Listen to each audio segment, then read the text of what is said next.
Assalamualaikum warahmatullahi wabarakatuh. Waalaikumsalam warahmatullahi wabarakatuh. Bismillahirrahmanirrahim. Alhamdulillahi rabbil alamin. Wassalatu wassalamu ala ashrafil anbiya'i wal mursalin, imamil muttaqin, sayyidil ghurril muhajjalin, Sayyidina wa maulana Muhammadin wa ala alihi wa ashabihil mujahidin at-tahirin, amma ba'du. Saudara-saudara kaum muslimin rahimakumullah. Dalam kehidupan ini, pada satu sisi memang kita harus melaksanakan berbagai kegiatan amal ibadah. Tetapi pada sisi lain, kita juga harus menjaga jangan sampai amal ibadah yang sudah kita kerjakan itu dihancurkan oleh sikap kita sendiri. Bahwa kita sudah sholat, alhamdulillah. Bahwa kita sudah zakat dan memberikan sedekah, syukur. Bahwa kita sudah melaksanakan ibadah haji, thayyib. Apakah dengan demikian amal kita sudah menjadi banyak? Nanti dulu. Jangan berbangga hati dan puas diri. Pada kesempatan yang berbahagia ini, saya ingin menyampaikan satu hadis yang diriwayatkan oleh Imam Ad-Dailami, di mana Rasulullah sallallahu alaihi wasallam pernah bersabda, "Sittatu asya'in tuhbitul a'mal."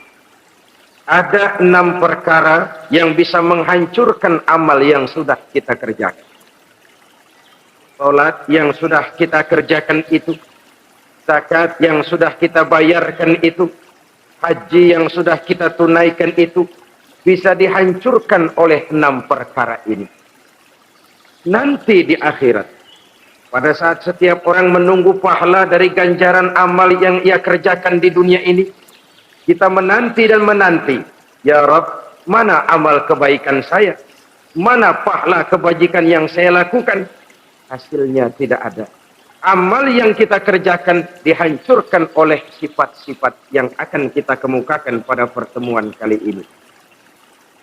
Yang pertama yang bisa menghancurkan amal adalah al-istighalu bi'uyubil khalqi. Orang yang terlalu sibuk mencari-cari aib dan kekurangan pada diri orang lain. Habis waktunya hanya untuk mengorek-ngorek celah orang, sementara ia lupa pada aib dan celak dirinya sendiri. Sifat seperti ini menghancurkan amal yang sudah kita kerjakan. Sedangkan baginda Nabi mengajarkan, tuba liman syaghalahu aibuhu an uyubin nas. Beruntunglah orang yang kekurangan pada dirinya menyebabkan dia sibuk sampai ia tidak sempat mencari-cari aib dan kekurangan pada diri orang lain. Saudara-saudara kaum muslimin rahimakumullah. Sibuk mencari aib orang tentu bukan dengan tujuan positif. Latar belakangnya kadang-kadang karena jealous, karena hasud, kecemburuan sosial. Sore, pagi, siang, malam kita korek-korek kesalahan orang dengan target hancur martabatnya, jatuh kehormatan dirinya, hilang nama baiknya, dilupakan dan terisolir dari tengah-tengah masyarakat. Perbuatan yang demikian sungguh terlalu amat sangat kejam.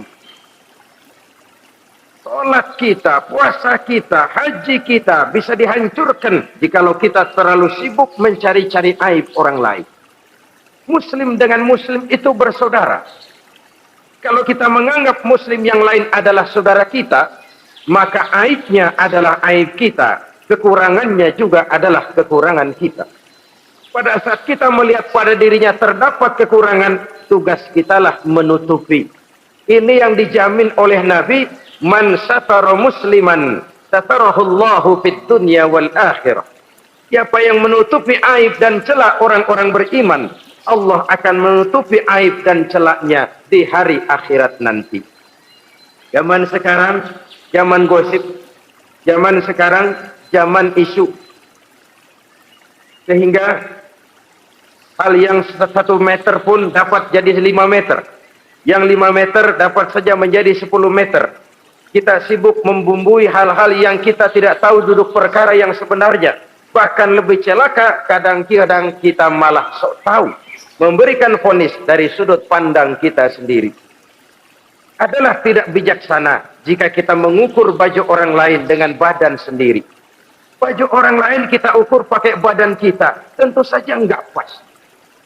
Begitulah. Terlalu sibuk mencari-cari aib orang lain, menghancurkan amal ibadah yang sudah kita kerjakan. Na'udzubillah, summa na'udzubillah. Kadang-kadang hadir majelis taklim di pengajian, ngaji setengah jam, ngomongin orang 2 jam setengah. Skor defisit belum bergeser dari majelis taklim. Ini kan penyakit rohani, di mana kedudukan kita antara sesama muslim bagaikan satu tubuh.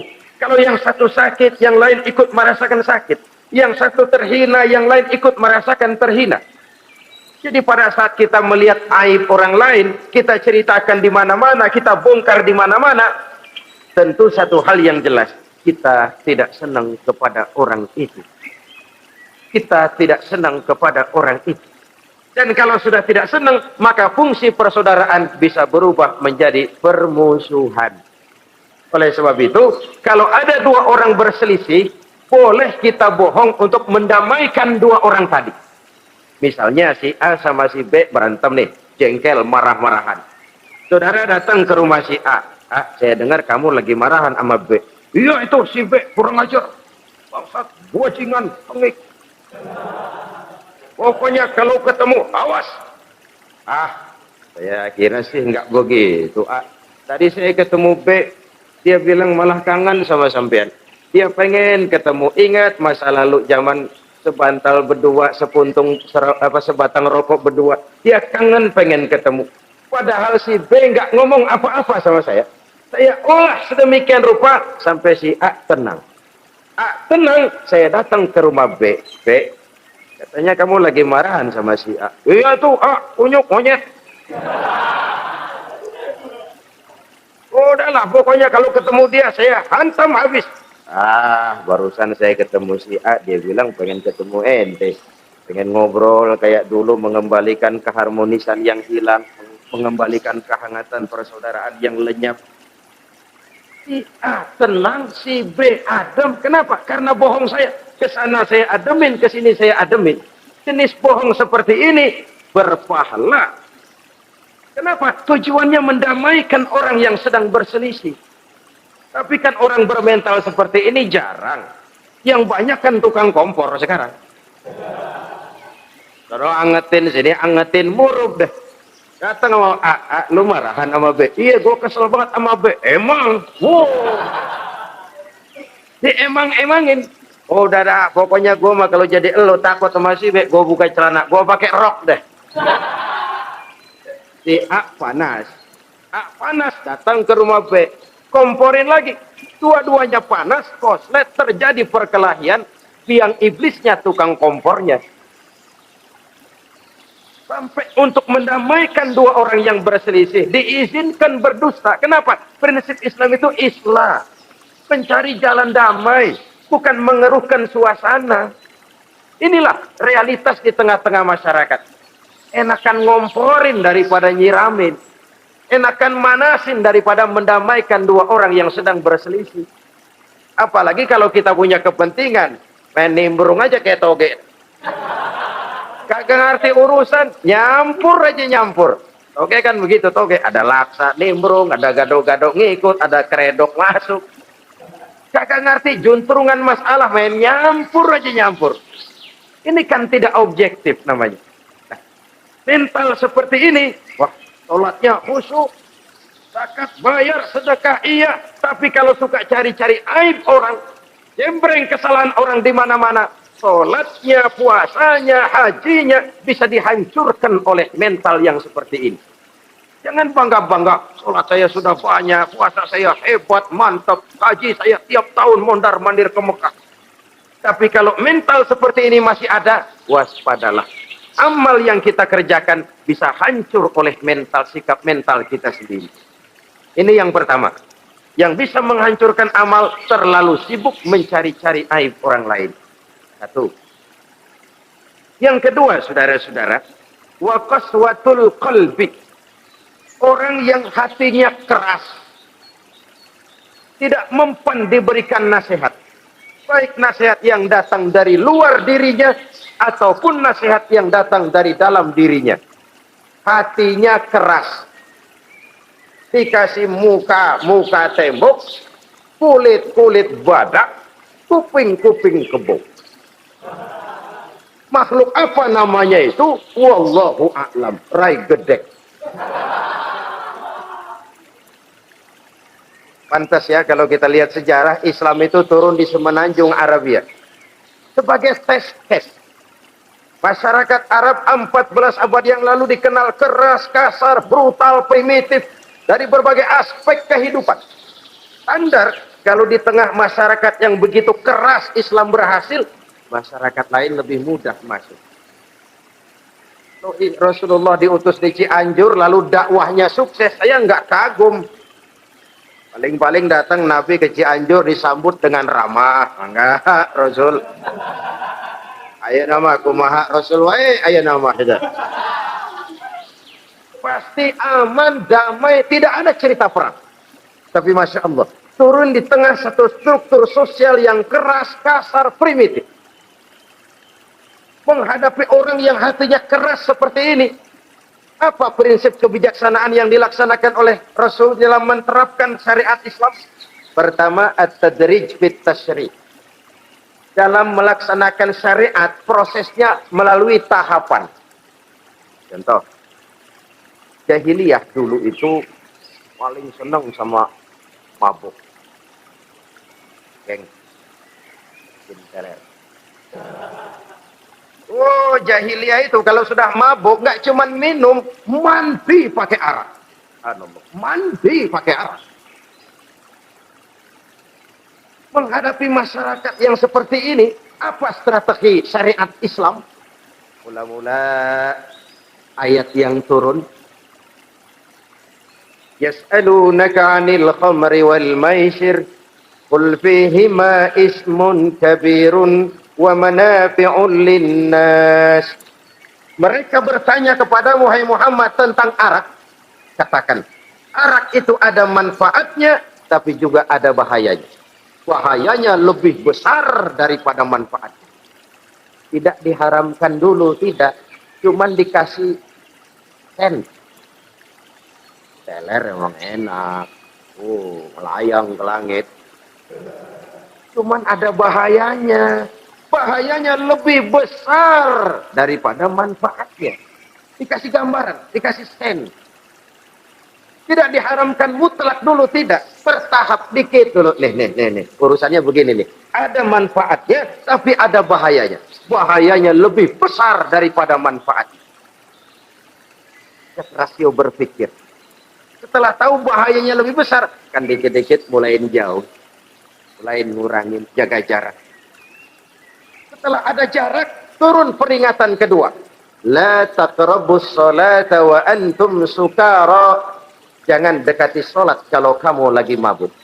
Sholat sehari semalam 5 kali. Berarti 5 kali mereka harus jaga diri. Jangan sampai mabuk. Makin jauh. Setelah jauh sekali, kira-kira tidak goyah, turun vonis. Innamal khamru wal maisir wal ansab wal azlamu rijsun min amali syaitan fajtanibu la'allakum tuflihun. Arak itu najis, kotor, perbuatan setan. Jauhi, pasti kamu akan beruntung. Baru timbul hukum haramnya. Orang udah nggak kaget. Kenapa? Pagi-pagi udah dikasih sen. Bahayanya lebih besar. Kalau sholat jangan, kalau mabuk jangan mendekati sholat. Makin jauh. Ini tahapan. Sama juga kita kan. Begitu jebrol lahirnya cuman susu.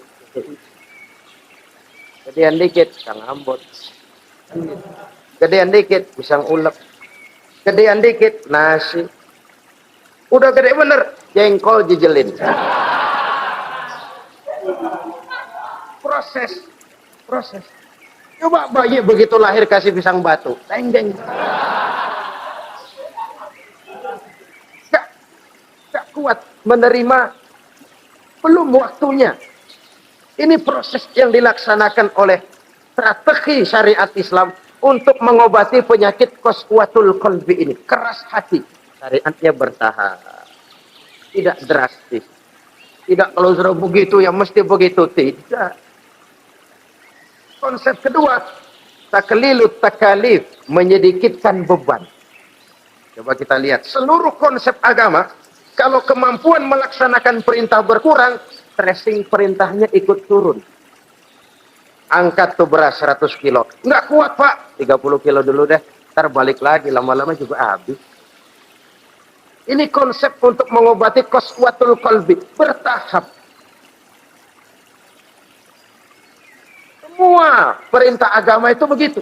La yukallifullahu nafsan illa wus'aha. Allah tidak memberikan beban kecuali sesuai dengan kemampuan yang dimiliki oleh seseorang. Kalau kemampuan melaksanakan perintah berkurang, stres perintahnya juga ikut menurun.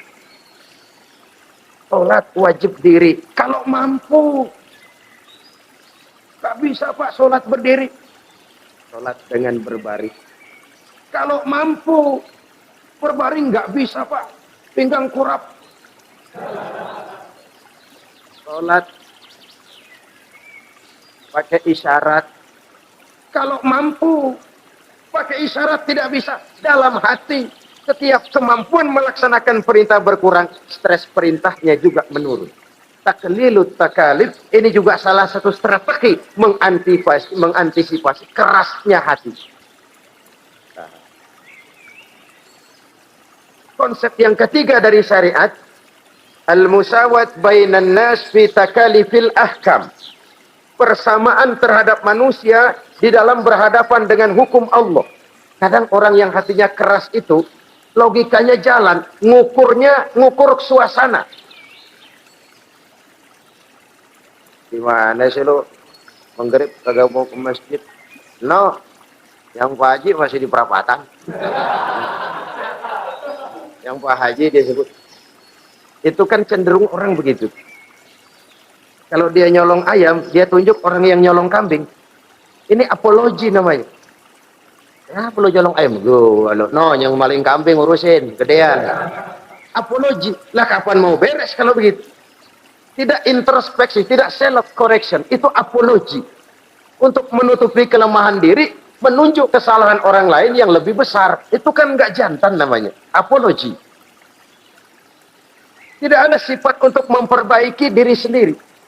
Karena kecenderungan ini ada, Islam menutupi itu. Dengan apa? Semua manusia sama dalam berhadapan dengan hukum Allah.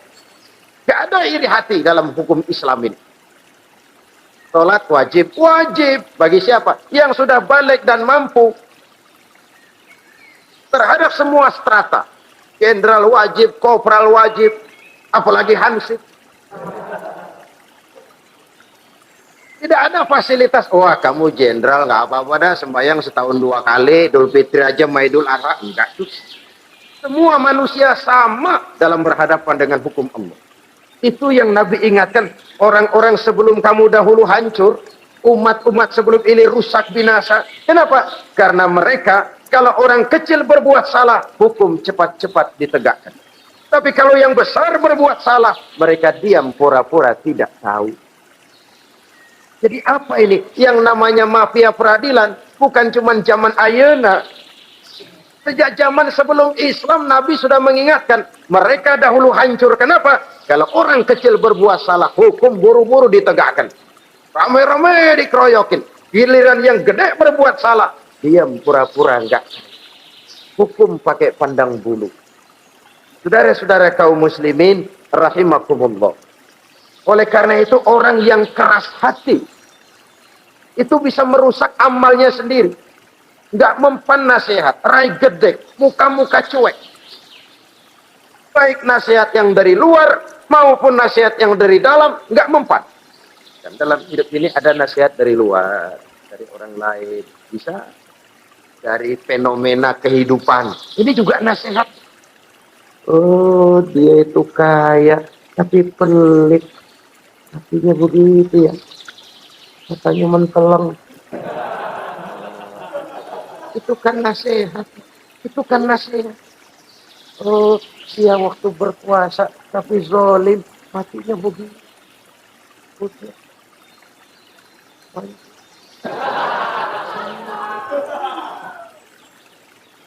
Fenomena kehidupan yang kita lihat, yang kita dengar, yang kita saksikan, itu semuanya bisa nasihat. Unzuru kaifa kana akibatul mukadzibin. Lihat kehidupan ini. Dunia ini kan sebuah sekolahan besar. Semua yang kita lihat, kita saksikan, kita pelajari, bisa jadi contoh buat kita. Orang yang bijak, yang bisa mengambil hikmah dari manapun datangnya. Baik dari yang baik, maupun dari yang tidak baik. Saudara-saudara kaum muslimin, rahimakumullah. Nasihat yang datang dari luar. Dari orang atau dari fenomena kehidupan. Atau nasihat yang tumbuh dari dalam diri sendiri. Perubahan organisme tubuh. Itu kan nasihat. Ya Allah. Sekarang cantik jelita. Iya, sedang sweet 17. Rambutnya hitam, ikal berderai. Iya, semua memuji. Alisnya katanya laksana semut beriring. Dagunya bak pauh dilayang. Kalau dia senyum, semua orang terpesona. Sekarang 50 tahun yang akan datang, coba senyum, kabur orang. Fenomena kehidupan. Apa yang tidak berakhir? Kenapa harus keras hati? Kita kata kita berkuasa, berapa hari kita punya jabatan? Kita kata kita kaya, berapa banyak harta kita? Kita kata kita alim, kita tahu. Apa yang kita tahu dari semesta jagat raya ini? Lalu apa yang tidak berakhir?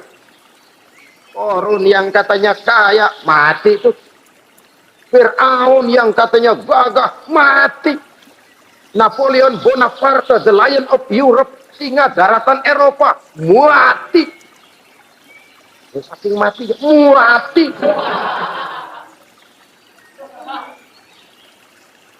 Kenapa harus keras hati? Kenapa tidak melihat perubahan fenomena alam sekitar ini?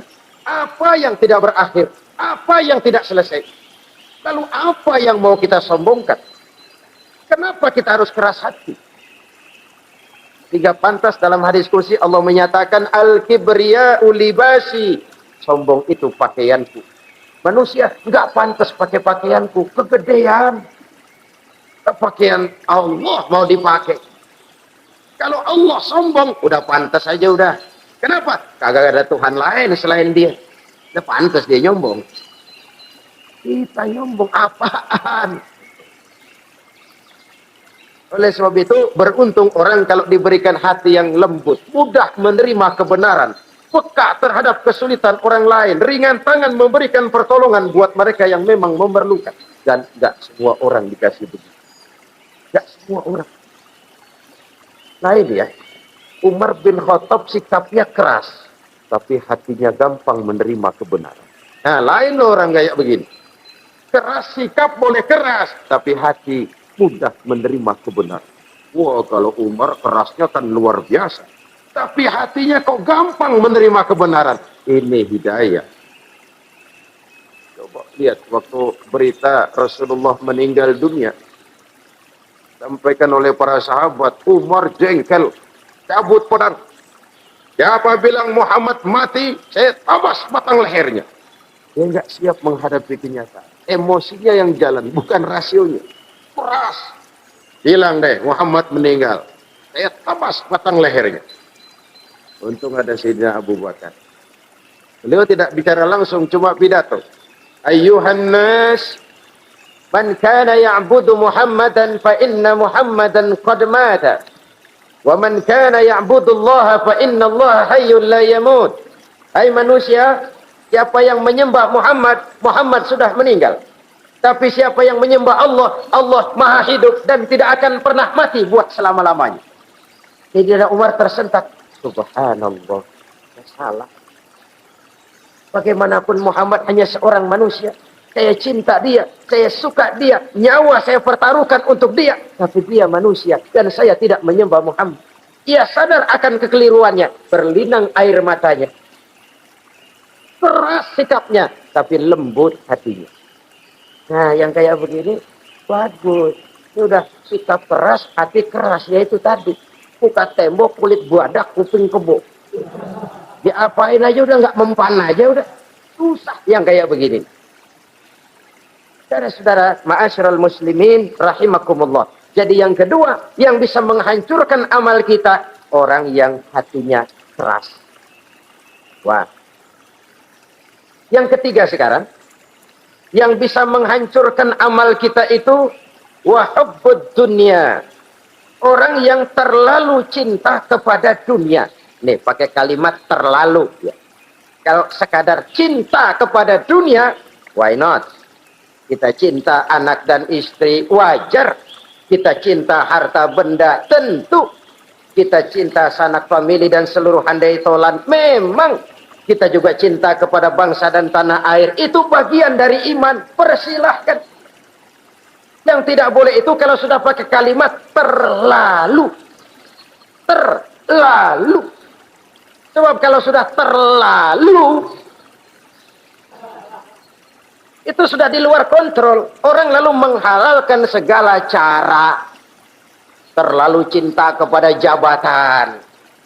Akhirnya bergeser. Salat menghadap Allah. Dengar mau pindah jabatan ke tempat kering, gerasak gerusuk nyari dukun. Ini kan namanya iya kanak budu wa dukun nasta'in. Nggak bisa wong itu satu paket. Kalau iya kena budu wa iya kena nasta'in. Kalau hanya kepadamu ya Allah kami menyembah, hanya kepadamu kami minta tolong. Ini paket, jangan dipisah-pisah. Menyembahnya kepada Allah, minta tolongnya kepada yang lain. Sinkret, bercampur. Iya, kalau es campur enak. Tapi kalau agama dicampur dengan yang lain, nggak enak rasanya. Sama juga begini, ada gelas ya. Kalau sepenuhnya diisi bensin, itu ketahuan, bisa diminum motor. Kalau sepenuhnya diisi air putih, jelas bisa diminum orang. Tapi begitu separuh diisi bensin, separuh diisi air putih, kacau dah.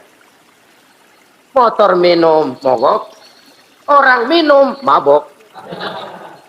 Dijual juga nggak laku. Kenapa? Sinkret. Maka Allah pesan, wala talbisul haqqa bil batil. Jangan kau campur aduk yang hak dengan yang batil. Saudara-saudara kaum muslimin rahimakumullah. Begitulah terlalu cinta kepada dunia sering menyebabkan orang out of control. Bergeser dari garis yang telah ditentukan oleh Allah. Apalagi di zaman sekarang ini. Persaingan hidup makin tajam. Tensi ekonomi semakin tinggi. Gaya hidup semakin konsumtif. Sementara lapangan kerja semakin sulit. Orang kadang kehilangan harga diri untuk mencapai sesuatu yang bernama dunia, lalu menghalalkan segala cara.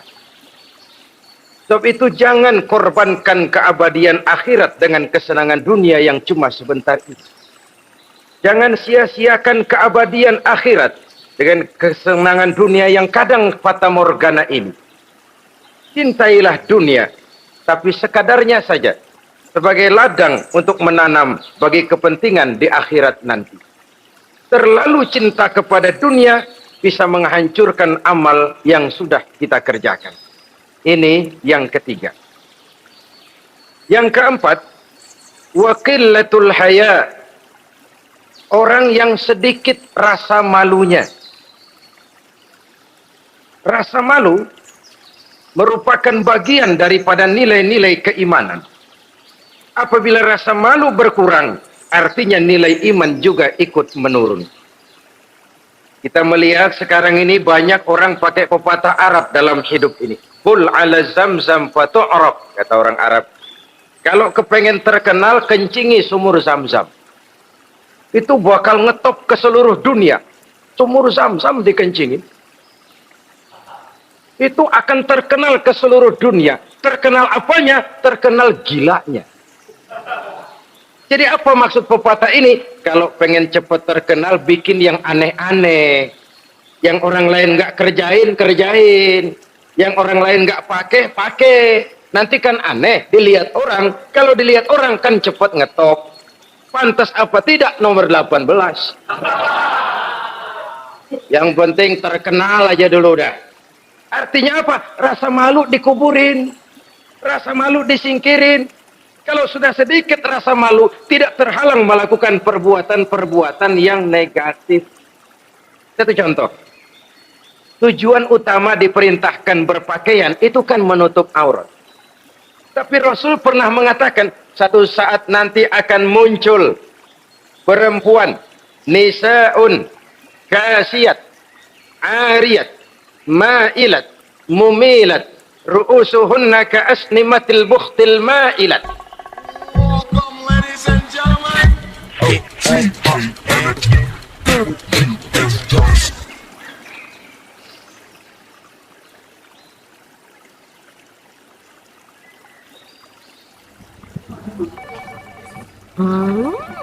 What is it? Ooh, a new chocolate product by the Integral CJ's Management. What chocolate? No, my girl. It's a new CJ's brand.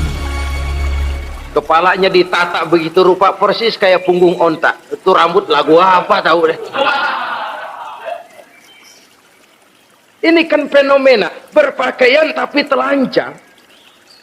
Kenapa? Yang dikejar mode, yang dikejar merek. Kiblatnya Paris, London, Roma.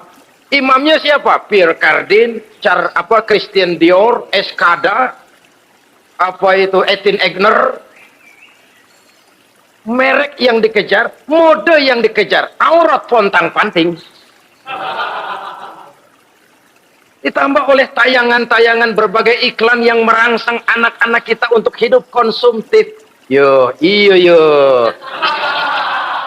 Cocok iyo jeng urang yo. Terangsang dia untuk konsumtif. Dihadapkan kepada kenyataan. Suasana ekonomi nggak menunjang. Orang tua lemah ekonominya. Ya lihat sekelilingnya, ternyata yang lain juga begitu. Banyak teman senasib, kumpul. Disingkirkan rasa malu. Akhirnya tukang bajai ditodong. Qillatul haya, sedikit rasa malu. Kalau sedikit rasa malu, dia tidak terhalang lagi melakukan perbuatan-perbuatan yang negatif. Dan itu berarti menghancurkan amal-amal yang lain. Sebab itu budaya malu ini sangat penting. Coba kalau dia hinggap di hati seorang pejabat. Pejabat yang punya rasa malu, Masya Allah, membawa manfaat yang besar buat rakyatnya. Contoh saja ya, di Jepang itu ada Perdana Menteri Hosokawa, saudara-saudara dengar. Baru 8 bulan jadi Perdana Menteri. Dia dijuluki Mr. Clean, Mr. Bersih. Diisukan terlibat skandal, cuma 4-6 miliar rupiah. Itu pun buat kampanye kemenangan partainya. Diisukan begitu rupa, malu Hosokawa. Malu, mengundurkan diri, baru 8 bulan jadi Perdana Menteri. Mundur, malu. Padahal Hosokawa nggak kenal ketuhanan yang Maha Esa. Nggak kenal. Tapi budaya malunya luar biasa. Nah, kalau sudah pejabat nggak punya malu,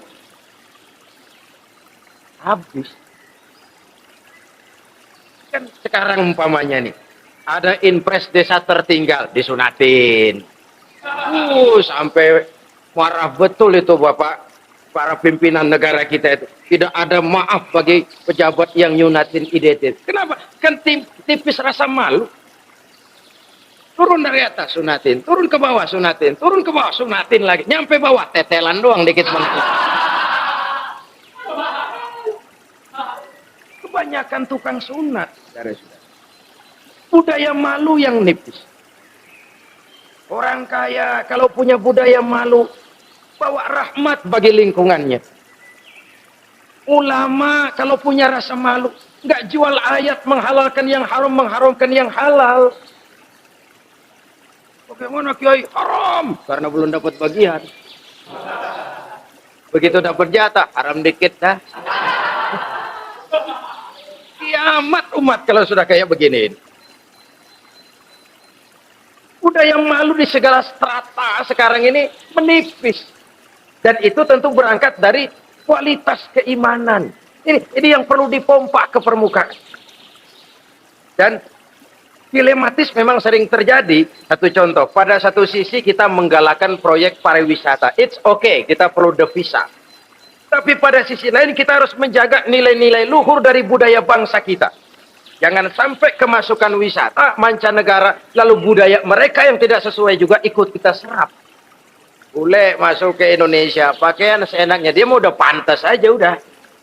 Perempuan ayab-ayaban ke pasar pakai kutang doang, bule pantas aja. Bocah kita ayab-ayaban ke pasar pakai kos kutang, perempuan mana panok melulu.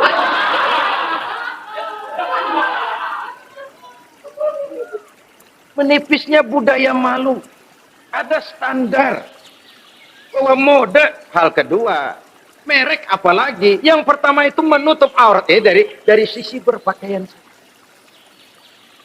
Kalau anak-anak kita diracuni oleh yang namanya mode, diracuni oleh yang namanya merek, dia akan terbuai hidup dalam alam kepalsuan. Sekarang ini hidung pesek bisa dibikin main. Kulit keriput jadi kencang. Operasi plastik. Pada sisi lain pengaruh duit juga luar biasa. Di aki-aki keriput kalau habis gusuran kenceng lagi. Pasaran keras lagi. Oleh sebab itu budaya malu ini perlu kita kembangkan. Supaya di semua strata sosial memiliki budaya yang namanya malu. Sederhana memang, tapi tidak semudah mengucapkannya. Sampai-sampai dijadikan taruhan al-haya'u minal iman. Rasa malu itu bagian daripada iman. Dan malu yang tertinggi, kalau sudah punya malu kepada Allah, itu puncak. Puncaknya di situ. Kalau cuma malu sama mertua, ngaling aja dikit, ya kagak tahu deh. Kalau cuma malu kepada petugas keamanan, terlalu banyak tempat yang mereka nggak lihat. Tapi kalau sudah budaya malu kepada Allah, tidak sejengkal tanah pun terhalang dari pengetahuan Allah. Ini nanti juga punya pengaruh sosial. Yang kontrol sekarang juga sudah renggang. Dulu kalau ada hal yang dianggap aib, satu kampung tahu. Malunya selebar awak. Sekarang budaya hidup sudah individualis. Tetangga mau apa kayak cuek aja udah.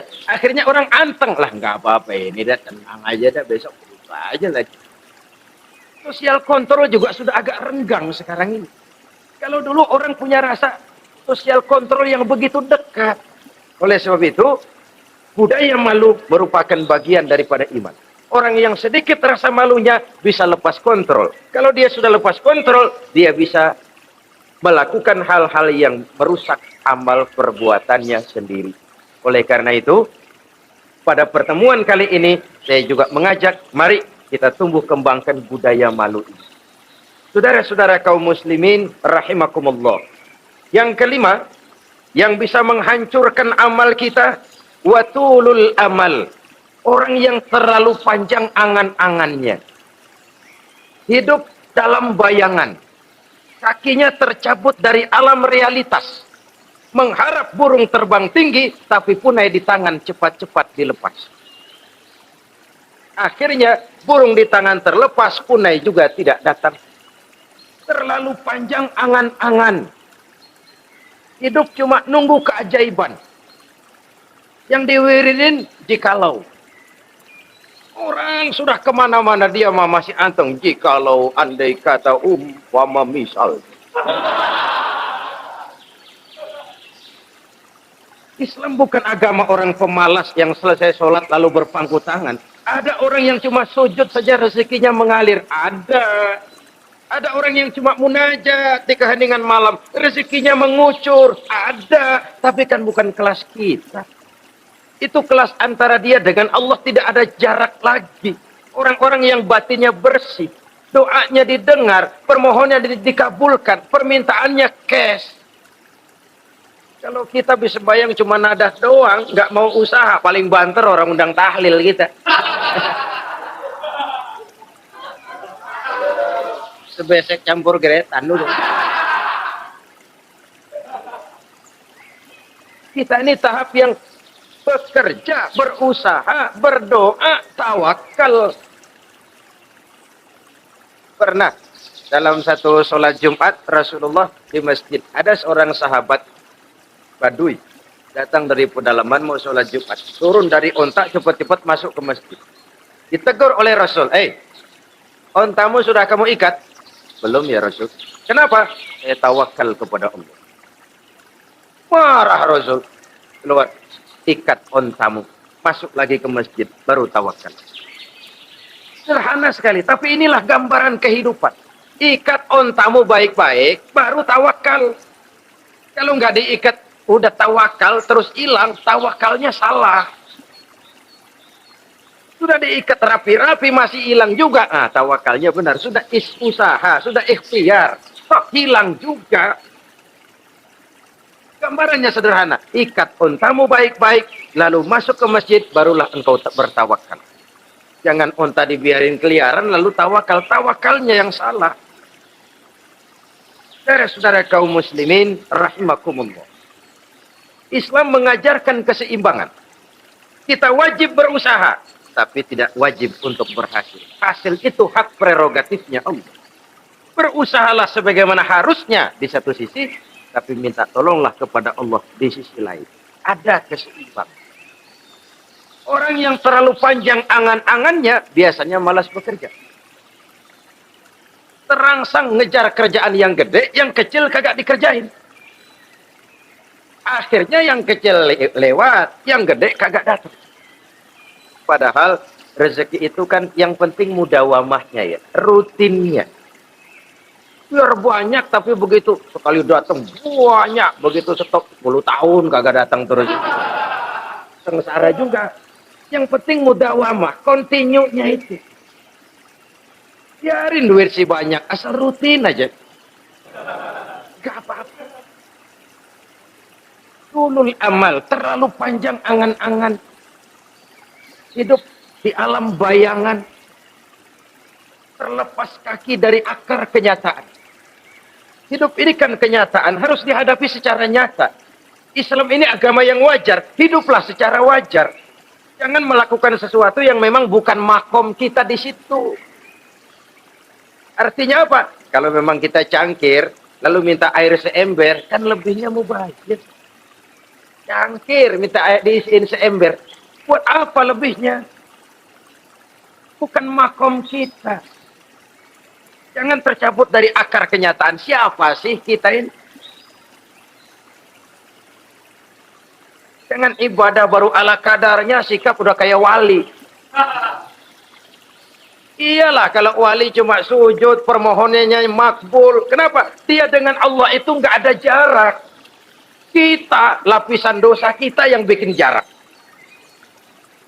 Makanya sering dijelaskan ya. Kalau ada hadis, siapa yang baca Bismillahirrahmanirrahim, dia lewat di atas air, beku itu air, dia bisa jalan di atas air. Bismillah saja bisa jalan di air. Tapi kan soalnya kemudian, Bismillahnya orang yang bagaimana? Model kita, maaf lah, 1000 kali baca Bismillah, lewat di empang tenggelam kita. Bukan Bismillahnya yang lain. Yang baca mentalnya, pribadinya yang lain. Makom kita belum di situ. Kalau memang makom kita masih harus berusaha. Bahwa nanti Allah berikan rizki lewat jalan yang tidak kita sangka-sangka. Itu sih urusan Allah. Itu sih haknya Allah. Tapi urusan kita harus berusaha sebagaimana harusnya. Kita berusaha. Ya, emang jodoh dari Tuhan, apanya pakai nyari. Nanti juga aja datang cuma nenek-nenek kali.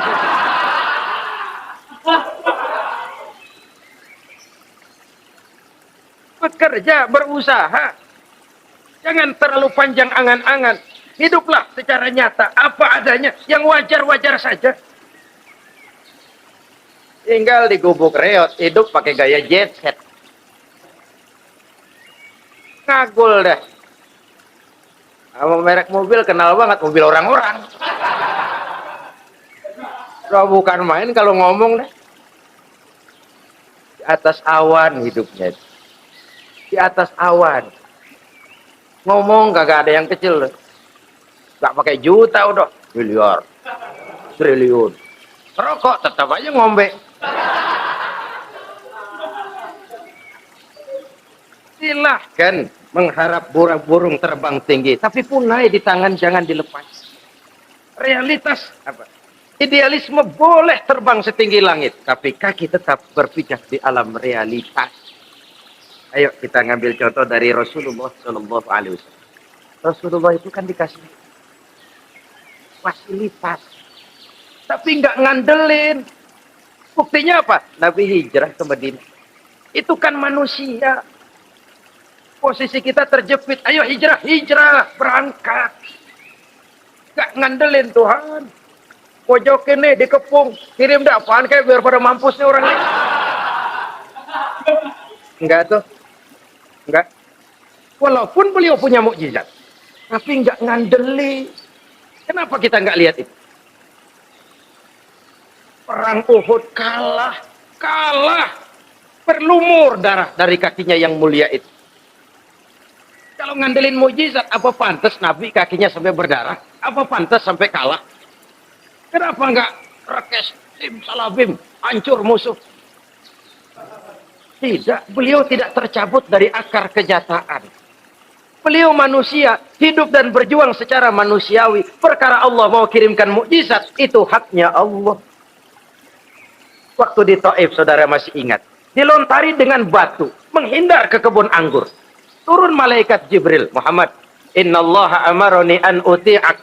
Allah perintahkan saya datang menemuimu di sini untuk mendengar komandomu. Sekarang apa mau kamu? Kalau mau kau orang Taif yang melontari kau dengan batu hancur, saat ini saya angkat Jabal Uhud. Saya timpakan mereka biar mati semua. Bagaimana?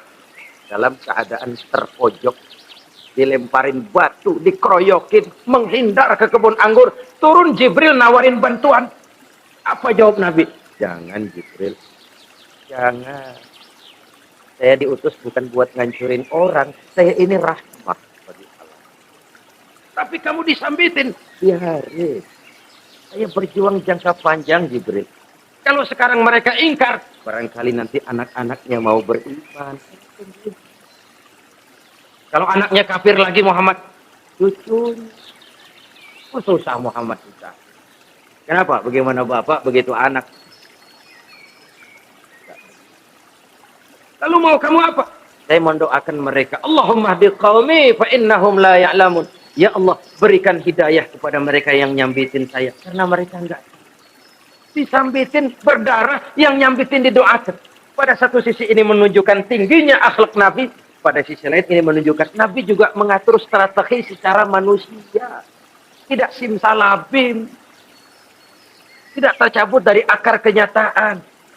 Padahal kita kalau lagi kepepet, ada yang nolongin, kan demen banget. Sekali mah kalau kita yang jadi nabi tuh, disambitin orang, turun Jibril, bagaimana hancurin? Sikat Jibril dah. Habisin aja, habisin. Hijrah ini usaha ikhtiar manusiawi. Perang kalah manusiawi.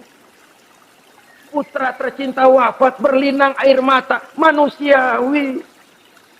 Sakit, manusiawi. Padahal punya mukjizat. Tapi nggak ngandelin. Semua nabi juga gitu. Nabi Musa dikasih tongkat. Tapi berapa kali tuh tongkat dipakai? Waktu ngelawan tukang sihir, waktu nyebrang di Lautan Merah. Itu aja. Selebihnya Nabi Musa berjuang secara manusia, berusaha. Gak mentang-mentang punya mukjizat tongkat, tiap dapat kesulitan, awas tongkat.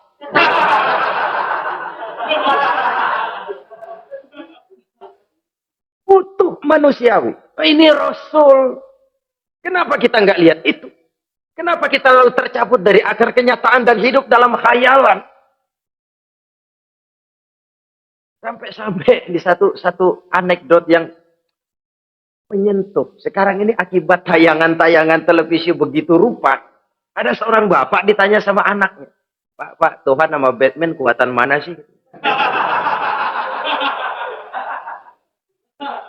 Logikanya sudah dipenuhi oleh gambaran Batman. Bahwa Batman itu kuat, gagah, menolong yang lemah. Timbul logika. Kuatan mana sama Tuhan katanya. Pengaruh yang dia lihat itu membentuk opini. Sama juga sekarang coba lihat ibu-ibu. Kalau udah Cassandra, itu masakan ditinggal tuh angus di dapur. Angit tuh tempe. Saudara-saudara kaum muslimin, rahimakumullah. Begitulah yang kelima, yang bisa menghancurkan amal kalau orang terlalu panjang angan-angan. Hiduplah secara wajar karena Islam memang agama yang wajar. Jangan melakukan sesuatu yang memang bukan makom kita di situ. Jangan melakukan sesuatu yang memang bukan posisi kita di situ. Kullun ya'mal ala syakilatih. Jangan minta ayam menggonggong. Jangan minta kambing mengeong. Bukan bagiannya. Bukan bidangnya. Sama juga orang ngomong, apaan mubalik kerjanya ngomong doang. Sekarang kan zaman pembangunan. Mana ada mubalik ngurus irigasi. Nah, kalau mubalik ngurus irigasi, apa lurah mau ngajar fikih? Jangan tercabut dari akar kenyataan. Toh, prinsip modern saja mengajarkan the right man on the right job. The right man on the right place. Orang harus ditempatkan sesuai dengan bidangnya. Jangan tercabut dari akar kenyataan. Inilah kita. Dan inilah yang harus kita lakukan. Hidup ini kenyataan. Hadapilah secara nyata. Perkara Allah mau membuat yang lain. Itu hak prerogatif Allah. Bukan urusan kita. Yang terakhir saudara. Yang keenam yang bisa menghancurkan amal kita. Wa zalimun la yantahi. Perbuatan zalim yang tidak sanggup dihentikan. Zalim kepada Allah. Zalim kepada makhluk. Atau zalim kepada diri sendiri. Ada orang zalim kepada Allah. Begini banyak nikmat yang diberikan Allah. Nggak sanggup dah kita ngitungnya. Dari bangun tidur sampai tidur lagi nikmat nggak pernah berhenti itu. Bahkan kita tidur sendiri. Sadar nggak kita waktu tidur nggak berdaya? Coba ketika kita ngorok pulas, andai kata kecoa 16 masuk ke kuping kita. Siapa yang mau jagain? Siapa yang mau jagain? Nikmat. Belum pernah nikmat Allah berhenti. Begini banyak nikmat yang diberikan. Dan Allah cuma minta satu. Syukuri nikmat itu. Kalau kamu syukuri, aku tambah. Kalau kamu ingkar, asal tahu saja azabku itu pedih, kata Allah. Orang yang zalim kepada Allah. Orang yang tiap hari memakan nikmat Allah. Tapi enggak pernah mensyukurinya. Akaltum ni'mata rabbikum walam tashkurulah. Kamu makan nikmat Tuhanmu. Tapi enggak pernah kamu bersyukur kepadanya. Itu zalim kepada Allah. Pak, dalam hidup ini kan kita dikasih waktu 24 jam sehari semalam. Sehari semalam, 24 jam. 24 jam itu Allah kan nggak minta semua. 5 waktu saja kau lapor kepada aku. Sholat. Sholat kalau bagus, 10 menit kan. Taruh dah tuh sholat bagus. Kilat, 5 menit dah. Kilat khusus 2 menit. Cepet dia nggak pakai perangko. Taruhlah yang menengah kita ambil 5 menit. Kalau 5 waktu, 5 kali 25, 5 kali 5 berarti 25 menit untuk lapor. Hei manusia, aku kasih kau hidup 24 jam. 25 menit kau lapor. Banyak yang berat. Padahal sisanya masih 23 jam 35 menit. Buah gambaran zalim kepada Allah. Padahal zalim kepada Allah yang rugi bukan Allah. Se-ASEAN tidak ada yang sujud. Apa Allah tekor? Apa Allah lalu berhenti jadi Tuhan? Apa Allah lalu jadi lemah? Tidak. Zalim kepada Allah artinya juga zalim kepada diri sendiri. Lalu zalim kepada sesama makhluk. Kadang tidak kita sengaja. Karena itu dalam Islam tidak ada kebebasan mandiri. Ya contohnya ya, kita beli radio, kita setel di rumah kita sekeras-kerasnya. Terus dalam hati nih, radio gue, beli gue, pakai duit gue setel di rumah gue, sekeras-kerasnya. Urusan apa sama orang? Kata kita, tetangga kita kan boleh juga ngomong begitu. mata gue. Yang ngantuk gue. Gue tidur di kamar gue. Apa suara radio lu masuk kemari? Ini kebebasan saya nyetel radio dibatasi oleh kebebasan tetangga saya yang mau tidur. Kalau saya perturutkan nafsu saya sudah zalim kepada dia. Zalim kepada orang lain. Dan yang banyak tidak kita sadari, zalim kepada diri sendiri. Membiarkan diri hanyut dalam munkarat dan tanpa ada usaha untuk menghentikannya. Tidak ada orang yang bisa mencelakakan diri kita terus-menerus kalau bukan diri kita sendiri. Tidak ada yang bisa menyelamatkan diri kita kalau bukan kemauan kita yang tinggi untuk menyelamatkannya. Allah sudah ciptakan kita dalam bentuk yang paling mulia. Fi ahsani taqwim. Dari sekian banyak makhluk yang diciptakan Allah, tidak ada yang sekomplit, seindah, secantik manusia. Ini harus dijaga. Jangan posisi yang sudah tinggi ini kita rendahkan sendiri. Fi ahsani taqwim posisi kita. Tapi kita rendahkan. Kita kembali asfala safilin. Posisi yang paling rendah. Kita zalimi diri kita sendiri.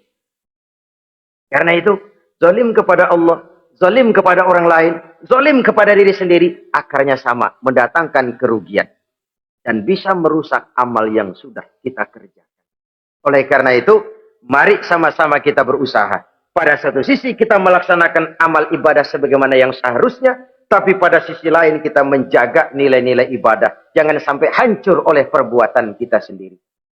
Sekianlah jumpa kita kali ini. Insya Allah kita lanjutkan di lain kesempatan. Terima kasih atas segala perhatian. Mohon maaf atas segala kekurangan. Usikum wa nafsi bitaqwallah. Wassalamualaikum warahmatullahi wabarakatuh.